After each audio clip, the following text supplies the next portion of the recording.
Hey guys, it's Greg with Apple Explained, and today we're going to explore the history of unreleased Apple products. This topic was the first place winner of last week's voting poll, and if you didn't get to vote, make sure you're subscribed. That way the voting polls will show up right in your activity feed, and you can let me know which video you'd like to see next. So it isn't very hard to believe that companies like Apple experiment with all kinds of different designs for their products, and most of those designs never see the light of day. Well, I looked all around the internet to find as many authentic designs and products that Apple actually created but decided not to release. And I realized that most of the products I came across were designed back in 1982 when Steve Jobs was 28. It was at this time when he realized that Apple was in a tough predicament, because with the exception of the aging Apple IIe, the company's products were failing against IBM's PCs. And they all were ugly, especially the Apple III and the soon-to-be released Apple Lisa. So in this video, I don't want to just rattle off a list of different prototypes and product concepts that never entered production, but I want to tell the story of this interesting period in Apple's history where design became the company's top priority. And it wasn't just a simple matter of designing better computers. It was about creating a design language for Apple to unify their products and compete with bigger companies like IBM and Sony. It was during this period that Apple experimented heavily with their potential design direction, and this exploration resulted in numerous concept designs and concept products that, while never released, helped shape the future of Apple. So back in 1982, the company's previous CEO, Michael Scott, had created different business divisions for each product line, including accessories like monitors and memory drives. Each division had its own head of design and developed its product line any way it wanted to. As a result, Apple's products didn't share a common design language and didn't appear very unified. So Jobs figured that bad design was a byproduct and contributing factor of Apple's corporate mismanagement. And it was out of his desire to end this fragmented approach that gave birth to a strategic design project that would revolutionize Apple's brand and product lines, change the trajectory of the company's future, and eventually redefine the way the world thinks about and uses consumer electronics. The idea for the project was inspired by the work of the Richardson Smith design agency for Xerox, where the designers collaborated with multiple divisions within Xerox to create a single united design language that the company could implement throughout all its products. Jerry Manock, the designer of the Apple II and head of design in Apple's Macintosh division, and Rob Gamel, head of design in the Apple II division, created a plan in which they would invite global designers to Apple headquarters and, after interviewing all of them, stage a competition between the top two candidates. Apple would choose a final winner and then use that design as the framework for its new design language. But no one knew at the time that they were in the process of transforming Apple into a company whose design-based strategy and innovation over money approach would make it a global success.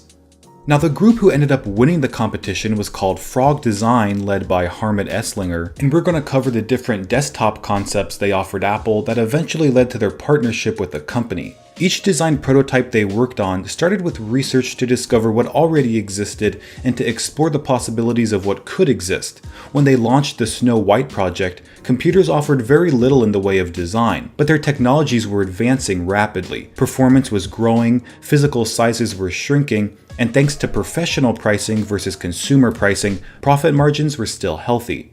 Personal computers were in their infancy, and Apple had an edge with its use of Xerox PARC's bitmap user interface, which appealed to everybody, not just professional computer users. However, most of Apple's products were primitive in their mechanical design, and their manufacturing costs were sky high. By recreating the advanced electronics production methods being used in Germany and Japan, Frog Design was able to predict a reduction in housing costs by 70 to 90%. But this case production technique did more than just save money. It produced world-class, durable materials that didn't require paint. After many talks with Steve Jobs and other Apple executives, Frog Design decided on 3 directions for further development. Concept 1 was defined by what Sony would do if it built computers. Now, Esslinger didn't like this idea since it might have created conflicts with Sony, but Jobs insisted on it. He felt that Sony's simple, cool design language should serve as a benchmark, and Sony was the current pioneer in making high-tech consumer products smarter, smaller, and more portable. Concept 2 would express Americana, reconnecting high-tech design with classical American design statements, something similar to Raymond Loewy's streamlined designs for cars, the Electrolux line of household appliances, Gestetner's office products, and the Coke bottle. Concept 3 was left to Eslinger. It could be as radical as possible, and perhaps that freedom allowed him to create some of his best work yet, since that design ended up being the winner. The prototype served as the face of Apple's new design language, which was named Snow White, and the group laid out some guidelines on how it should be implemented across products. Some of these included minimal surface texture, no paint, symmetry whenever possible, white appearance, and a single Apple logo badge inlaid into the design. Now the really interesting part is when Bill Atkinson, an Apple lead engineer, challenged Eslinger to include projections about future technological developments like flat screens, touch interfaces, and the merging of telephones into computers.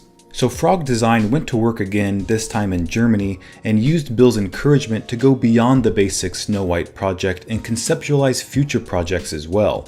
The results were probably the world's first concept of a wireless mobile flip phone, a touchpad computer, and a laptop computer with a screen as large as a keyboard with a touch interface. When Steve presented the notebook model to the Mac team in 1983, he told them it was the next Macintosh they would build, and the team gasped in disbelief. Although Apple wouldn't actually end up manufacturing that computer, it represented a shift in priorities that would change the way Apple was managed. So Frog Design was given a $2 million contract from Apple to be in charge of all the company's designs.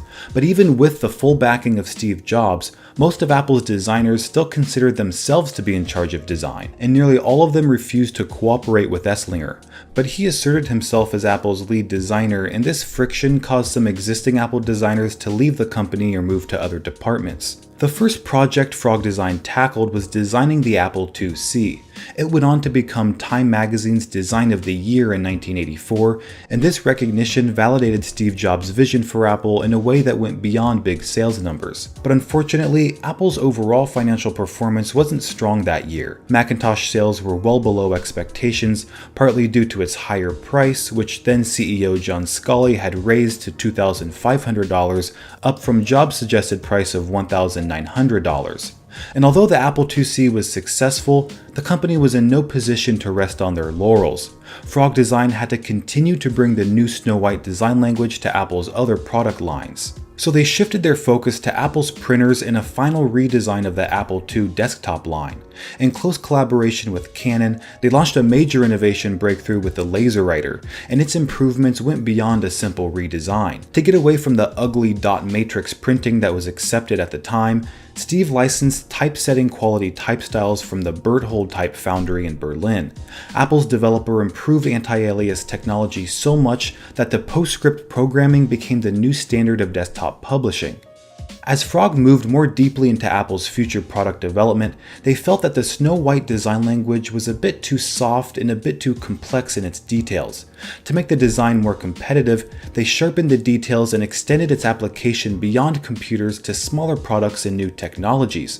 And just like automobile manufacturers showed off concept cars, Frog Design created concept products like telephones, TV connectable Macs, music players, and video players. But Jobs was no longer satisfied with all of Apple's products being white, and he insisted that Eslinger and his team add the color black anthracite to their spectrum. This new design initiative was called Snow White 2 and produced some pretty dramatic and timeless design elements that were later used by Jonathan Ive with the iPod and other Apple products that followed. The lineup for the Apple II GS, complete with CPU, keyboard, mouse, connectors, cables, and printers, was the first full implementation of the Snow White 2 design language. Unfortunately, these were the last products in the life of the Apple II line, but their great economic success was vital for Apple since the Macintosh didn't sell well enough to carry the company.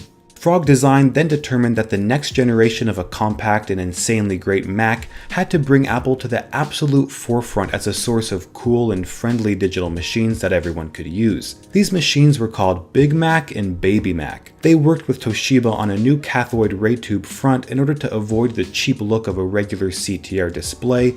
They also looked at flat screen technology, but it was too pricey to include in consumer products at the time. To make the Mac as small as possible, Frog experimented with wireless keyboard and mouse connections, and during development of the Baby Mac, Jobs brought on Alan Kay, a prominent figure in the tech industry. Given the great progress Apple was making with both their software team and Susan Kayer's work on the user interface, Frog Design felt that the Baby Mac would become one of the greatest products ever made. But plans to release the product came to an end when Jobs lost a power struggle to John Sculley and was kicked out of Apple. With that, the Baby Mac became one of Apple's best designs never to be released. And with Steve gone, Apple had lost its design-driven philosophy, only to regain it 12 years later when Steve returned in 1997. So that is the history of unreleased Apple products, and if you want to vote for the next video topic, don't forget to subscribe. Thanks for watching, and I'll see you next time.